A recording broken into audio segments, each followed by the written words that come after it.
알고 계시면 되겠습니다. 그리고 이렇게 부동산 자산 관리를 왜 하는지 두 가지 이유를 제가 지금 얘기를 했는데 그렇다면 왜 언제부터 부동산 자산 관리가 필요해졌나? 뭐 비슷한 얘기겠죠. 시세 차익과 정기적인 수익 비슷한 얘기입니다.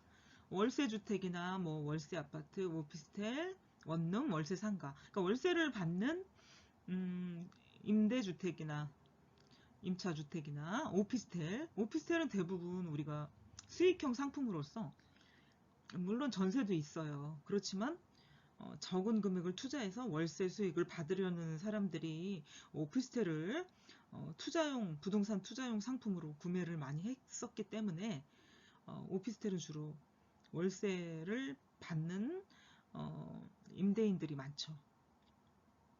임차인들, 그러니까 주인들이 많은 거죠. 그리고 원룸도 마찬가지. 또 뭐 비슷한 고시원, 또 월세 상가들도 있죠.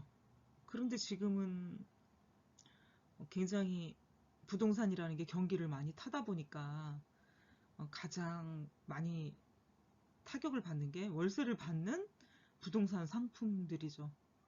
그래서 뭐 지금 코로나 때문에 상가에서 장사를 하는 사람들이 사람도 안 보입니다. 개미새끼 한 마리도 안 보입니다. 뭐 이러다 보니까 자진해서 상가 주인들이 자진해서 월세를 깎아준다거나 안 받겠다거나 뭐 여러 가지 방법을 강구해서 서로 어, 윈윈하려고 하는 모습이 보이긴 하는데 그런 추세이다 보니까 월세를 깎아주지 않는 주인들한테는 왜 안 깎아줍니까? 뭐 이렇게 먼저 문의하시는 음, 임차인들 계시죠. 근데 그거는 월세를 받는 주인들이 자진해서 얘기했던 부분이라 강요할 수 있는 부분이 아닌데도 불구하고 그만큼 경기가 좋지 않기 때문에 먼저 이렇게 물어보는 사람도 종종 많은 것으로 알고 있거든요. 예, 그래서 이렇게 민감하게 경기를 반영하는 게 이런 월세 받는 부동산들이다. 여러분들이 알 수가 있어요. 어, 그렇지만 관리를 해서 다른 데는 못 받지만 우리 아파트, 우리 오피스텔, 우리 원룸, 우리 상가는 받을 수 있게 만드는 게 이제 부동산 자산 관리 회사이고 그럼으로 인해서 부동산 자산 관리가 필요하다 하는 거를 얘기할 수가 있겠죠. 매매 차익을 통한 투자가 많았죠. 예전에는 부동산에 대해서 특히 아파트 아니면 뭐 다른 것도 아파트가 오르다 보니까 다른 부동산도 비슷한 추세로 많은 차익을 봤는데 요즘의 형태는 이제 매매 차익이 줄어들다 보니까 어, 오히려 손실이 발생하는 경우도 종종 많이 생기는데 앞으로는 계속 속출할 것 같습니다. 그래서 자산관리 필요성도 얘기를 드렸고요. 그래서 부동산 자산관리 목표는 뭐고 필요성은 뭐냐 이런 것들을 배웠는데 부동산 세 번째로는 이제 부동산 자산관리 분야를 한번 볼게요. 이미 앞에서 여러분들한테 얘기한 부분인데 이거를 이제 표로 만들어서 여러분들이 한눈에 알아보기 쉽게 어, 관리 분야하고 내용들을 정리해 놓은 건데 그래도 한번 보고 넘어가는 게 더 좋겠죠. 구체적으로 어떤 내용들인가 예가 나와서 그 예를 한번 보도록 하겠습니다. 시설관리는 건축 부분의 어떤 공용 부위에 대한 관리를 한다고 얘기를 드렸었잖아요. 가장 기본적인 게 이제 미관, 그 다음에 미화 관리, 뭐 이래가지고 청소 작업은 기본이고요. 정기 점검을 해준다. 건축에 대해서. 근데 그 정기 점검이라는 게 엘리베이터도 있고요. 그 다음에 설비에 대한 것, 전기에 대한 것도 해줄 수가 있고, 정기 점검이라는 거는 그 공용 부분의 시설에 대한 안전성이 확보가 돼야 되기 때문에 한 달에 한 번이라던가 아니면 정해놓고 정기적으로 검사를 해서 어, 입주민들의 안전성을 확보를 해야 되기 때문에 되게 중요한 부분이 되겠죠. 예, 그래서 건축적인 점검이 있고요. 정기 점검, 그다음에 소방에 대한 정기 점검도 해야 되겠죠. 안전, 미관, 주차장, 하자 보수 공사. 근데 하자 보수 내부 하자 보수가 아니고 외부 공용 부분에 대한 하자 보수. 그것도 마찬가지. 누수나 방수 균열도 어, 각 세대 내부의 하자가 아니고 공용 부위의 하자 보수 공사를 얘기하고 있는 거죠. 그래서 시설 관리라는 거는 이런 것들을 전부 아울러 때 가장 기초가 되는 거고요. 그 다음에 재산 관리, 부동산 관리만 해주는 부분이 PM이죠. PM. PM을 한번 볼게요. 재산, 부동산 관리, 세금, 회계, 재무, 수지 분석, 보험, 임대차 관리. 그러니까 보험이라는 거는 정기점검 중에서 안전관리, 그 다음에 엘리베이터 관리, 소방관리 이런 것도 특히 뭐 엘리베이터도 안전보험, 보험이라는 게 있거든요. 그래서 그거를 들게 되면은 아무래도 마음이 좀 든든하잖아요. 그래서 그런 위험시설에 대한 보험을 드는 것들이 있고요. 세금이 나옵니다. 낼 거 내고 또 기업이 운영하는 것처럼 회계 재무 수지 분석을 해주는 거죠. 임대차 관리. 시설 관리는 말 그대로 건축물에 있는 것들만 관리를 하면 되는데, 재산과 부동산 관리는, 공인중개사의 역할까지 같이 해주는 그런 부분이 포함이 되는 거죠. 임대차 관리라는 건 뭡니까? 세입자가 들어가고 나가는 거를 관리해주고, 또 집에 어떤 내부적인 하자나 잘못된 것도 고치거나 리모델링해서 재산적인 가치를 높여주게 하는 역할까지 하는 것들이 이제 재산 부동산 관리 이렇게 되겠고요. 세 번째 자산 관리죠. 자산 관리. 자산 관리는 더 또 광범위합니다. 두 번째 재산 부동산 관리의 역할을 포함해서 매입 매각하는 거, 부동산 매입 매각하는 거, 그 다음에 매입 매각할 시 자금 조달을 어떻게 할 건지 뭐 이런 것까지 관리를 해주고요. 투자에도 관여를 하게 되고 자산에 대한 평가도 하게 되고 그렇기 때문에 굉장히 광범위하고 넓은데 여기까지 하기는 참 쉽지가 않거든요. 그러니까 웬만한 자금력을 가지고서는 하기가 쉽지 않다. 그래서 우리나라 대기업 시공사들 보통 1군, 2군 업체에서는요. 재산, 부동산 관리 까지 해주는 거를 많이 하고 있고 회사를 차리죠. 차리면 그 중에 하나가 건축물에 대한 관리를 해줘야 되기 때문에 시설 관리는 또 하청을 주게 되죠. 다 못하니까. 그래서 이 결국은 임대차 관리라는 거는 어느 정도 자금의 여력이 있는 기업들이 뛰어들 수 있는 거지 뭐 아무나 할 수 있는 일이 아니고 또 회사를 만들 때 딱 법 규정이 있어서 자본금 규모나 전문가들이 있어야 되기 때문에 어느 정도 회사 규모와 자금에 따라 만들어질 수 있는 회사가 재산 부동산 관리 회사다. 임대차라는 건 뭡니까? 그 세입자가 나가겠다 하면 돈을 빼줘야 되는데 만기가 되면 법적으로 돈을 빼주게 돼 있는데 집이 나가지 않을 수도 있습니다. 예, 그럴 때 돈을 내주고 세입자를 내보낼 수 있는 여력이 있는 기업들만이 이 활동까지 할 수 있게 된다는 거죠. 예, 그래서 시공사들 중에서도 거의 1군 업체들이 이런 회사들을 많이 설립을 해서 돈이 보이거든요. 예, 만들어서 또 시설 관리를 할 수 있는 회사에다 하청을 주게 되고 이렇게 되는 거죠. 예, 그래서 이런 세 분야가 있지만 각각 업무들이 디테일하게 할 수 있는 일들이 굉장히 많고요.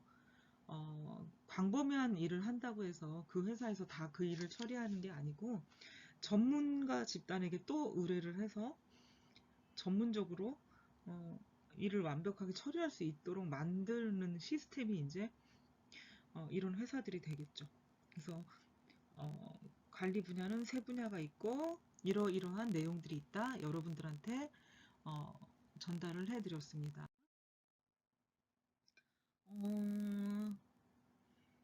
그 자산관리 운영할 때 보면은 내용이 어떤 거냐 제가 지금 말씀을 다 드렸고요.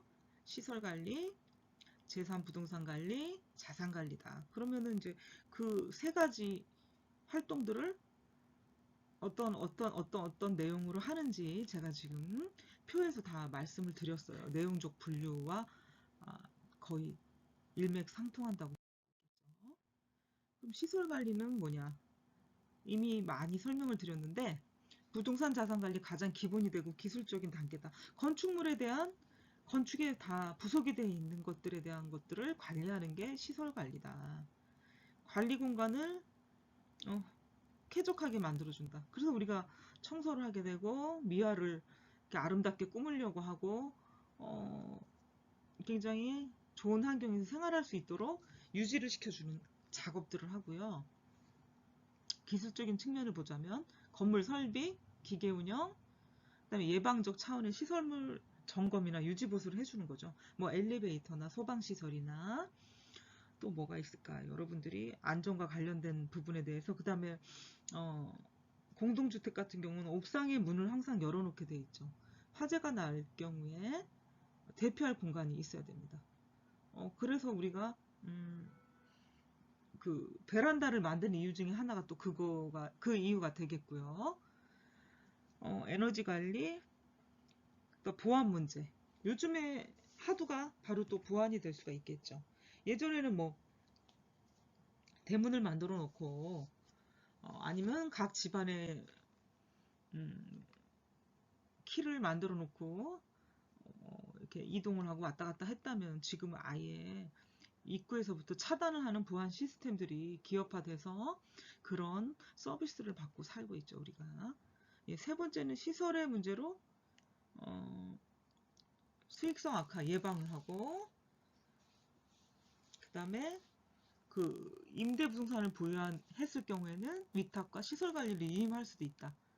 시설 관리의 내용 중에서 세 번째가 아니고 시설 관리의 내용 중에서는 이런 일들을 하고 있다. 두 번째는 재산 부동산 관리를 보게 되면은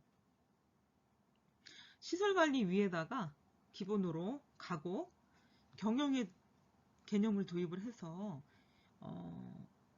현금 흐름을 증가시킨다. 그리고 해당 자산의 가치를 높이는 일.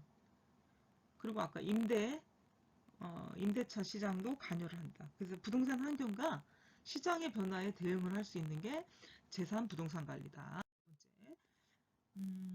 그래서 이 두 번째 재산 부동산 관리의 내용들을 한번 보면은요, 더 또 세분화 시킬 수가 있는 건데, 관리 업무를 볼게요. 주요 업무는 몇 번씩 얘기를 했으니까 여러분들이 잘 알 거라고 생각을 하시고요.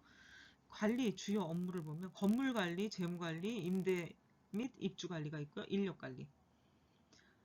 부동산 유지, 감독하고요. 개보수 공사, 어, 대관 업무 및 마케팅, 그 다음에 리스크 관리.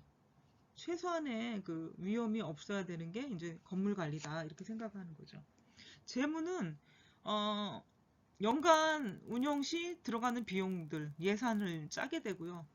관리 계획서도 작성을 하고, 임대 수입 및 비용은 얼마가 나갈지에 미리 예측을 해서 예산을 다 정하게 되겠죠. 그 정기적으로 재무 보고도 하고 기록으로 남기기도 하고요. 그 다음에 세 번째 임대 및 입주 관리를 해준다. 임차인 모집도 하고 선정, 그 다음에 임대차 계약도 쓰고 관리비 징수도 하고요. 그 다음에 임차인 유치를 하려는 그 홍보 작전들 그리고 이렇게 유치를 하려면 주변 지역의 시장 조사, 공실률, 임대료 조사를 해야 되겠죠. 그리고 주변 업무를 한번 볼게요. 증개축 인테리어 공사 관리도 하고요. 그 다음에 건물주나 자산가가 요구하는 기타 건물에 대한 업무를 하게 되겠습니다. 그래서 두 번째는 굉장히 업무 내용들이 많고요. 더 전문적인 냄새가 나니까 많은 일들이 있기 때문에 전부 한 기업에서 할 수가 없어요. 그래서 비용이 적게 든다면 직접 관리해주고 직접 일을 해도 되지만 아웃소싱 주는 게 더 비용이 싸고 합리적이다 하면은 협력업체를 선정하게 되는 경우가 생기게 되겠죠. 네, 그래서 재산, 부동산 관리는 이러이러한 일들이 있고 이런 걸 한다 이렇게 얘기를 알 수가 있겠고요. 세 번째 자산 관리 볼게요. 여기 이제 포트폴리오 관점. 여러분들은 포트폴리오라고 아시는 분도 있고 모르시는 분도 있겠지만 한 달걀을 그러니까 한 판의 달걀을 한 바구니에 담지 마라 그러죠. 한 판의 달걀은 30개예요. 30개를 한 바구니에 담게 되면 달걀은 어때요? 깨지기가 쉽죠. 그죠? 잘 다뤄야 되는데 깨지기가 쉬운데 한 바구니 안에다 담겨놨다가 사건이 생길 수가 있겠죠. 모르고 아니면 부딪혀서 아니면 어떤 연유로 인해서 달걀이 깨져버릴 수가 있죠. 예, 근데 그 한 바구니에 담았을 때 깨질 확률은 더 많이 깨질 확률이 높은 거죠. 30개 중에서 깨질 확률. 어쨌든 깨지면 거의 박살난다고 볼 수가 있는데 그 한 바구니에다가 30알을 담지 않고 한 세 바구니에다가 30알을 나눠서 담는다. 그럼 10개씩 담을 수가 있겠죠. 그러면 10개, 3개, 10개씩 세 바구니에 담게 되면은 어떤 사건 사고가 일어날 확률이 더 적을 수밖에 없다. 아니 사건 사고가 일어났을 때 그 달걀이 깨질 확률이 적을 수밖에 없다 하는 거죠.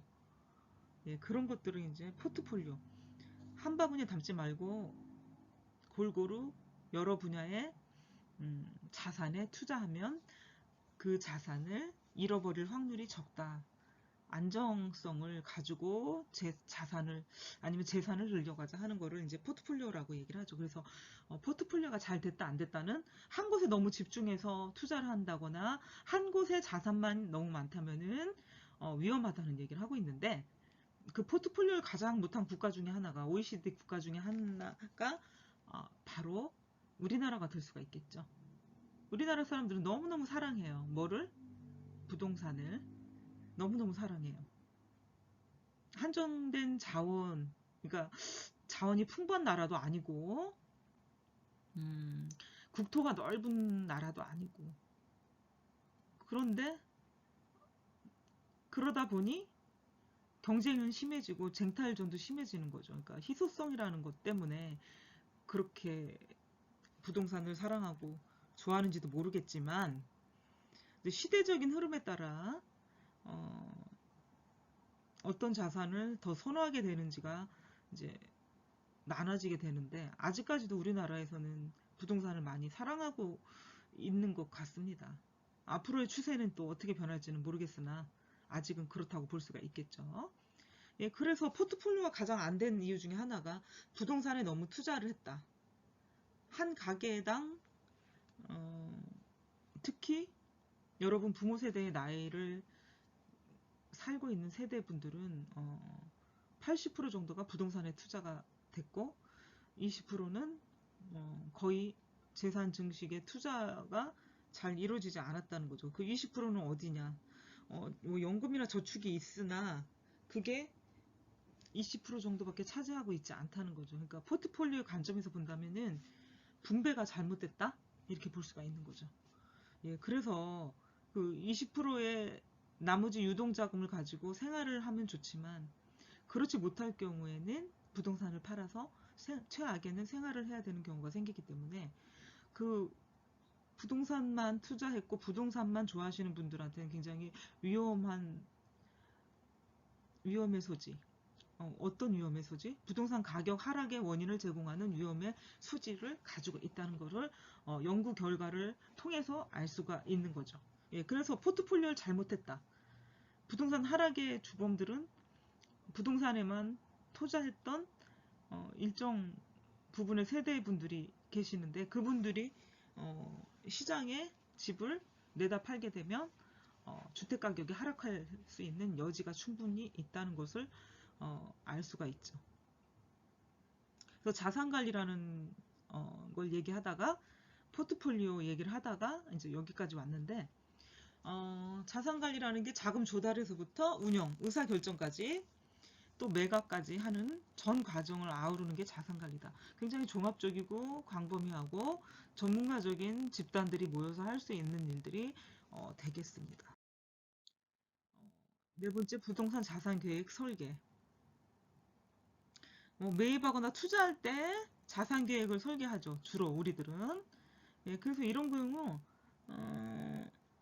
부동산이라는 거는 어때요? 투자 기간이 길고 구체적이고 금액도 크다. 그래서 이 세부적인 부동산 자산에 대한 계획이 필요하다는 거죠. 비싼 상품이기 때문에 그렇죠. 그래서 매입을 하고 신축도 할 때도 이제 이런 계획들이 설계되어져서 나와야 된다 하는 거를 부동산 자산 계획 설계라고 얘기하고요. 이게 다 이루어졌다? 그럼 당연히 자금을 조달해서 매입을 하거나 설계했던 것을 직접 짓게 되거나 이렇게 되겠죠. 그래서 자기 자본 플러스 타인 자본.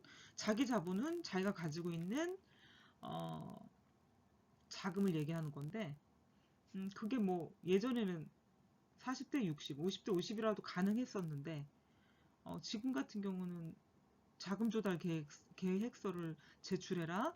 3억 원 이상이면 다 제출하고 소명까지 다 해야 된다. 뭐 이렇게 얘기를 하다 보니까 서울에 10억 정도 안 가는 집들이 없다 보니까 3억 가지고 자금 조달 계획서를 내라 하니 거의 부동산 구입을 하려는 움직임이 없을 수밖에 없는 거죠. 돈을 빌려서 은행에서 빌려가지고 예전에는 집이나 부동산을 구매를 했는데 지금은 주택 정책이나 부동산 정책이 바뀜으로 인해 가지고 그렇게 하기가 상당히 어려워진 상황이 되었죠. 그래서 부동산 자금 조달에 대한 계획을 먼저 철저히 세워야 되고 수익성이 얼마가 나오는지 또 분석을 해야 되는 거죠. 자금 조달 시에 타인 자본을 빌려서 나의 부동산을 구매하고 그 구매했던 부동산이 가격이 올라가게 되면 지렛대 효과를 확실히 봤구나, 지렛대 효과를 봤다 이렇게 얘기를 하는데 지금은 지렛대 효과를 보기는커녕 타인 자본을 빌리는 자체도 힘들어졌죠. 타인 자본이란 내 자금이 아닌 은행에서 빌리는 돈 아니면 뭐 사람들한테 빌리는 돈도 될 수 있겠고요. 내 자금이 아닌 그 모든 곳에서 빌린 돈을 얘기하는데 돈 빌리기가 이렇게 만만치가 않기 때문에 부동산을 구매한다는 건 요즘에 와서 누구에게나 쉽지 않은 일이 되었죠. 예, 그래서 자금 조달 부분 이런 부동산 계획을 세우기 전에 먼저 자금의 조달 아니면 자금이 어떻게 되는지를 더 꼼꼼히 살펴보아야 되겠습니다. 여섯 번째는 부동산 매입. 자금 조달 계획이 다 세워지고 자금 조달에 대한 계획이 마무리가 됐다면 부동산에 대한 매입을 해야 되겠죠. 그렇지만 매도자가 부르는 가격을 다 주고 사는 사람들은 없죠. 흥정 가격이 있기 때문에 직접적으로 이제 당사자들끼리 만나서 협상 단계에 돌입을 하게 되죠. 예, 그래서 협상 단계가 존재하게 되고 서로 이해관계를 잘 해결해가지고 부동산을 매입할 필요가 있죠. 충분히. 이 자본주의 시장에서는 부르고 그 가격이 부른 가격이 거래가 되면 확정 가격이 되죠. 그렇지만 부른 가격을 다 주고 살려는 사람은 한 사람도 없습니다. 예, 결국에는 협상하고 협상이 돼서 최종적으로 거래된 가격이 이제 거래 가격이 되는 거고 국토교통부의 실거래 가격으로 올라가게 되는 거죠. 그리고 매입 시에는 취등록세가 발생을 하게 되는데 이게 바로 이제 취득세, 등록세, 보유세와 관련된 내용 부분들이겠죠. 부동산을 구매했으면 구매한 가격에 대한 몇 프로에 대한 세금을 내세요 하는 게 취등록세가 될 수가 있겠죠. 그 다음에 취등록세를 내면서 동시에 등기를 합니다. 소유권 이전 등기.